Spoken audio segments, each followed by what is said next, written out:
Absolutely. We know from the evidence in court that for 2 years, clinicians were raising patient safety issues about the baby unit. And in the end, horrifically, they were forced to apologise to the nurse for the distress they'd caused her. And you would describe that as a cover-up? It is a cover-up, yes. It prevented an investigation by the police for 2 years after it could have begun. If there was one thing that you could change about the NHS and about the culture in our hospitals, what would it be? The big need is to change the culture from being defensive, from being concerned about its own reputation, to majoring on patient safety, which is what it's supposed to do. How are we going to do that? The big problem is that when people raise patient safety issues, we know that they are blocked and they are threatened and bullied from taking it further by management saying, if you continue with this, it's not only a nuisance, but we're going to report you to your regulatory body.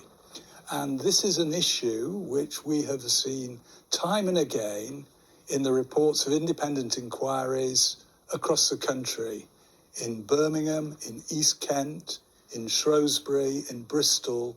The same thing has happened.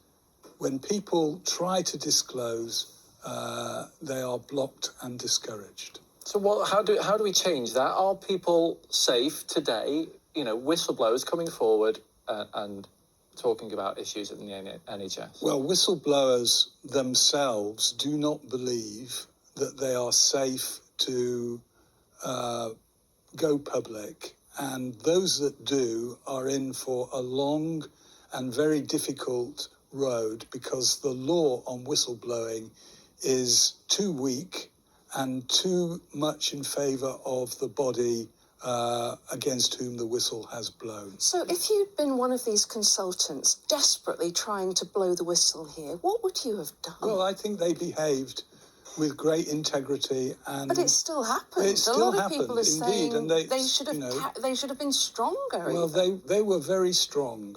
When you consider that they were threatened and bullied, they did not stop raising the issue.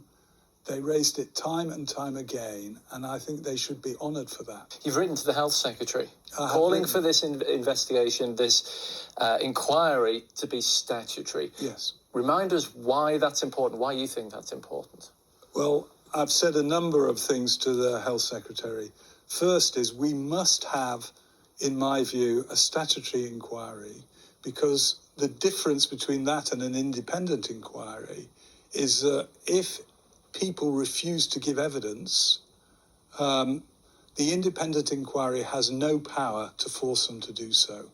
And this is such a big, sensitive issue that I believe it's necessary to compel people to come and give evidence. Just finally, what would you say to the families of these babies tonight, particularly with the view that many of those families are still having to use this hospital? It's Absolutely. Their local hospital.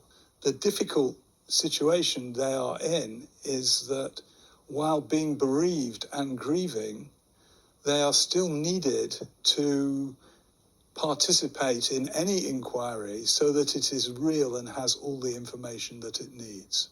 And that's a very difficult thing to do, because in general, people should not be forced to be grieving and to be concerned about giving evidence to an inquiry. But out of respect to those people, if we don't make this a big national issue, a defining moment in the health service, we will not be paying respect to the children who have died. Rob Behrens, there we have to leave it. Thank you.